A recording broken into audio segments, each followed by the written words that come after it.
연말 최대 쇼핑 시즌이 다가오면서 수사당국이 짝퉁 위조 상품에 대한 강력 단속에 나섰습니다. LA경찰과 검찰, FBI까지 연합해 위조 상품 근절에 소비자들의 적극적인 협조를 당부하고 있습니다. 미국 서남부에 몰아친 겨울 폭풍으로 최소한 13명이 숨졌습니다. 추수감사절이 시작되는 이번 주에는 동부에 폭풍우가 예보됐습니다. 버지니아주 검찰총장 선거가 초박빙 승부 속에 당선자가 뒤바뀌는 사태가 벌어졌습니다. 두 후보자의 득표차는 165표로 100만 명 이상의 유권자가 투표하는 선거에서 찾아보기 힘든 표차입니다. 오바마 케어의 마감일을 앞두고 오바마 대통령이 선거기금 모금차 오늘 LA를 방문했습니다.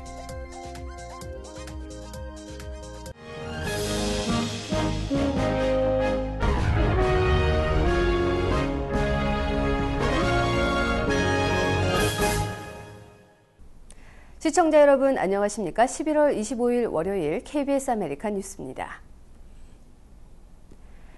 연말 최대 쇼핑 시즌이 다가오면서 수사당국이 짝퉁 위조 상품에 대한 강력 단속에 나섰습니다. LA경찰과 검찰, FBI까지 연합해 위조 상품 근절에 소비자들의 적극적인 협조를 당부하고 있습니다. 노승욱 기자가 취재했습니다. 가방, 향수, 청바지 등 명품 브랜드부터 헤드폰, DVD까지 전부가 정교하게 만들어진 위조 상품들입니다. 자세히 보지 않으면 진품과 구분하기가 쉽지 않습니다. Counterfeit goods, as we all know, victimize the consumer. They victimized our business community. They cost jobs and they jeopardize public safety. 매년 위조 상품으로 인한 경제 손실은 2,500억 달러. LA 카운티만 해도 수십억 달러가 위조 상품 제조업자에게 흘러들어갑니다. 일자리로 환산하면 연 75만 개의 일자리가 사라지는 셈입니다. U.S. economy, $250 billion a year. 지난주 LA시 검찰은 모두 5건의 위조 상품 제조업자를 적발해 기소했는데 이미 2명은 유죄를 시인했습니다. 나머지 3명도 최대 2년의 징역형과 5만 달러의 벌금형을 받을 수 있습니다. 또 앞서 이달 초에는 패션 디스트릭에서 1,200개 상표 도용을 한 의료업자를 기소해 300만 달러의 벌금과 함께 해당 업종에서 영구 퇴출시키는 성과를 올리기도 했습니다. 연말 최대 쇼핑 시즌이 시작되는 블랙 프라이데이를 앞두고 LA시 경찰과 검찰, FBI는 공동으로 짝퉁 위조 상품에 대한 집중 단속을 실시합니다. 적발되는 위조 상품의 경우 민사, 형사 소송이 둘 다 가능해 법적인 구속력은 더 커질 전망입니다. The fines and the prison time is not as great as we would like to see. We're working with our legislature and Congress to increase those fines and penalties. 당국은 터무니없이 낮은 가격이나 라벨, 포장이 허술한 제품의 경우 위조 상품임을 의심하고 신고할 것과 함께 소비자들의 적극적인 협조를 당부하고 있습니다. KBS 뉴스 노승욱입니다. 미국 서남부에 몰아친 겨울 폭풍으로 최소한 13명이 숨졌습니다. 추수감사절이 시작되는 이번 주에는 동부에 폭풍우가 예보됐습니다. 김성진 기자의 보도입니다. 미 서남부의 11월 날씨로는 이례적인 겨울 폭풍이 몰아쳤습니다. 폭풍은 캘리포니아와 콜로라도, 유타, 아리조나주 등을 강타했습니다.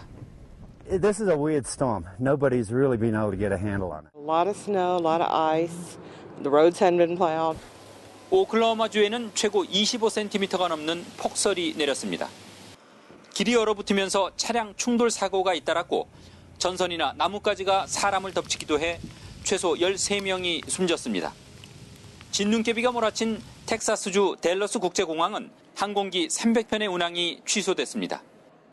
이번 주에는 동북부 지역에 폭풍우 주의보가 발효됐습니다.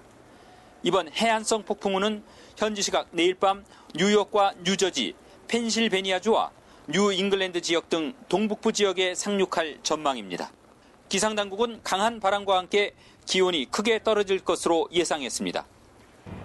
특히 폭풍우가 예보된 내일과 모레는 글피 추수감사절을 앞두고 4천만 명 이상이 이동할 예정인데 큰 혼잡과 불편이 우려됩니다. 워싱턴에서 KBS 뉴스 김성진입니다. 텍사스주의 한 경찰이 여성 운전자를 성폭행한 혐의로 체포됐습니다. 샌안토니오시 경찰국 서장은 11년차 소속 경찰인 올해 40살의 제키 렌 니를 성폭행 혐의로 체포했다고 발표했습니다. 발표에 따르면 닐은 지난 22일 19살의 여성 운전자를 뒤쫓아가 그녀가 타고 있던 차가 도난된 차라며 정차시킨 후 피해 여성에게 수갑을 채우고 자신의 순찰차 뒷좌석으로 유인해 성폭행한 것으로 드러났습니다.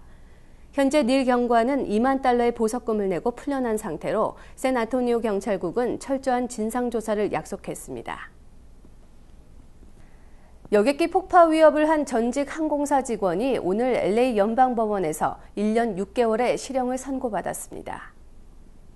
유나이티드 항공사에서 15년간 일해왔던 전 직원 패트릭 하우는 자신의 전 직장을 상대로 지난해 10월부터 1월 사이 LA와 뉴욕, 시카고, 라스베이거스 등지를 돌며 전화를 걸어 런던과 LA편 항공기에 폭탄이 설치돼 있다고 위협한 혐의로 오늘 실형을 선고받았습니다.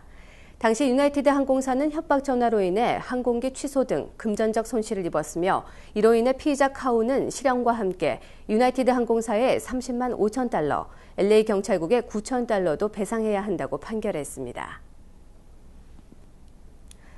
이란과 핵협상 타결을 주도한 미국 정부가 북한에 대해서는 아직 협상할 상황이 아니라는 입장을 밝히고 있습니다.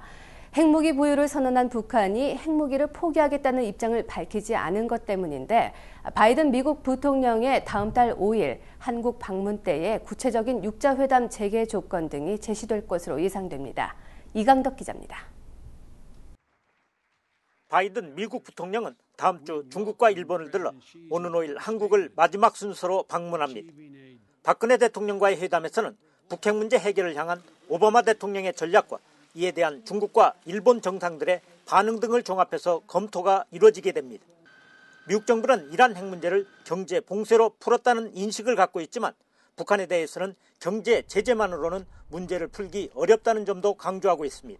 It begins from such a lower economic base and is far less open, in fact, to the international community than is Iran. 북한이 이란처럼 핵무기 포기 의사를 밝히도록 하기 위해서는 중국이 적극 동참하는 제재와 함께 유인책도 제시돼야 한다는 입장을 밝히고 있습니다. 그래서 이번 바이든 부통령 방한 때에는 대북한 압박과 함께 김용 세계은행 총재가 밝힌 수준의 대북한 지원 방안도 제시될 가능성이 높다는 관측입니다. I just want the people in North Korea to know that if they're willing to make the move, if they're willing to help to break the political impasse, we as an organization and many others would be ready to move just like we did in Myanmar. 한중일과 미국이 조율해낸 구체적인 육자회담 재개 방안도 제시될 것으로 전해지고 있습니다. 내년 4월 일본을 방문하는 오바마 대통령이 한국도 방문해서 북핵 진전 상황을 점검하도록 합의하는 것도 바이든 방한 시 주요 의제 중 하나입니다. 워싱턴에서 KBS 뉴스 이강덕입니다. 버지니아주 검찰총장 선거가 초박빙 승부 속에 당선자가 뒤바뀌는 사태가 벌어졌습니다. 버지니아주 선거위원회는 이달 초 실시된 검찰총장 선거에서 마크 헤링 민주당 후보가 110만 3,777표, 마크 오번셰인 공화당 후보가 110만 3,612표를 득표했다고 공식 발표했습니다. 이에 따라 당초 오번셰인 후보가 당선된 것으로 나타났던 선거 결과는 뒤집혔고 오히려 셰링 후보가 이긴 것으로 집계됐습니다. 뒤바뀐 당선자 결과에 헤링 후보는 즉각 성명을 내고 승리를 선언했고 당초 인수위원회를 출범시켰던 오번셰인 후보는 재검표 청구를 신중하게 검토할 것이라고 밝혔습니다. 현재 두 후보자의 득표차는 165표로 100만 명 이상의 유권자가 투표하는 선거에서 찾아보기 힘든 표차입니다. 오바마 대통령이 선거기금 모금차 오늘 LA를 방문했습니다. 오늘 오후 4시 30분경 대통령 전용기를 타고 LA 공항에 도착한 오바마 대통령은 다저스 공동 구단주인 매직 존슨 부부가 주최하는 환영 파티에 참석하는 등 헐리우드계 유명 인사들을 상대로 민주당 전국 본부를 위한 공식 모금 활동에 들어갔습니다. 이번 순방은 오바마 케어의 마감일을 앞두고 이뤄진 것으로 최근 가입자 등록을 둘러싼 여론 악화와 이에 대한 타격을 만회하기 위한 것으로 풀이됩니다. 한편 오늘 대통령 방문으로 405 프레이 일부 지역이 통제돼 출퇴근 심각한 교통난을 겪었습니다. 오바마 대통령은 내일 행콕팍 지역에서 펀드레이징 행사에도 참석할 예정입니다. 이에 따라 내일 오전 8시부터 10시 45분 사이 페어팩스 애비뉴에서 웨스턴 애비뉴 그리고 피코 블러바드에서 베버리 블러바드 사이 구간에 도로 정체가 잇따를 전망입니다. LA 인근 퍼시픽 팰리세이드 주택가에서 주차된 차량 등을 대상으로 나치 독일을 상징하는 수바스티카 낙서가 무더기로 발견돼 경찰이 수사에 나섰습니다. 이번 낙서에 피해를 입은 차량은 모두 9대인데 모두 분사형 스프레이로 나치를 찬양하는 문구와 문양이 그려져 있었습니다. 특히 9대 중 7대는 도요타사의 프리우스 모델로 특정 인종에 대한 혐오 범죄 아니냐는 의혹도 제기되고 있습니다. 갈고리 십자로 불리는 스바스티카는 나치 독일의 상징으로 미국을 비롯한 대부분 국가에서는 사용이 금지돼 있습니다. 한편 앞서 지난 8월에는 LA 리틀 도쿄 거리에서 일본 제국주의의 상징인 우길 승천기 스티커가 나부터 논란이 일어난 바 있는데 비슷한 유형의 범죄가 또 일어나며 혐오 범죄 위험성에 대한 우려의 목소리가 커지고 있습니다. 교통사고를 줄이고 고령화 시대에 대비한 자동운전 자동차 개발 경쟁이 벌써부터 치열합니다. 오는 2020년 완벽한 자동주행 차량이 등장하고 20년 뒤에는 주력 차종이 될 것이라는 조사 결과도 나왔습니다. 박재우 기자입니다. 도쿄 외곽 고속도로를 질주하는 한 자동차. 운전자가 핸들을 잡지 않아도 안전하게 커브길을 달리고 브레이크를 밟지 않아도 자동으로 속도를 낮추는 자동 운전 자동차입니다. 다스테이 카메라로 차선과 표지판을 읽어 방향을 조절하고 12개의 레이저 스캐너를 이용해 다른 차량과 충돌을 피합니다. 最初はちょっとドキドキしたんですけど大丈夫かなという気持ちもあったんですが、途中からは非常に安心して乗ることができました。 특히 인공지능 기술을 장착해 추월과 주차 등 1cm 단위까지 정확한 운전이 가능합니다. 최대 장점은 전체 교통사고의 90%가 넘는 과속과 안전부주의로 발생하는 사고를 크게 줄일 수 있다는 것입니다. 또 운전면허가 없어도 장애인이나 노인들도 누구나 안전하게 탈 수 있습니다. 이 때문에 20년 뒤에는 승용차의 75%를 차지할 것이라는 전망도 나왔습니다. GM과 구글, 벤츠, 도요타, 닛산 등 세계적인 자동차 업체들이 앞다투어 개발에 나선 이유입니다. 운전자보다 더 빠르고 안전하고 정확한 무인 자동차 시대가 빠르게 다가오고 있습니다. 도쿄에서 KBS 뉴스 박재우입니다.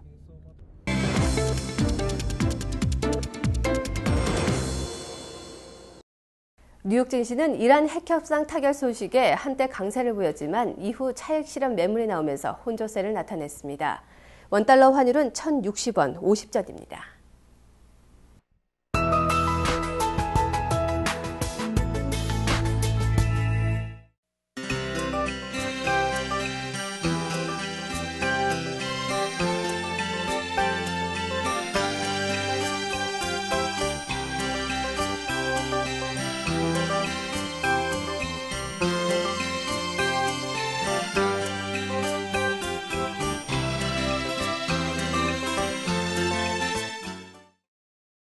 이상으로 11월 25일 월요일 KBS 아메리카 뉴스를 마칩니다. 시청해주신 여러분 고맙습니다.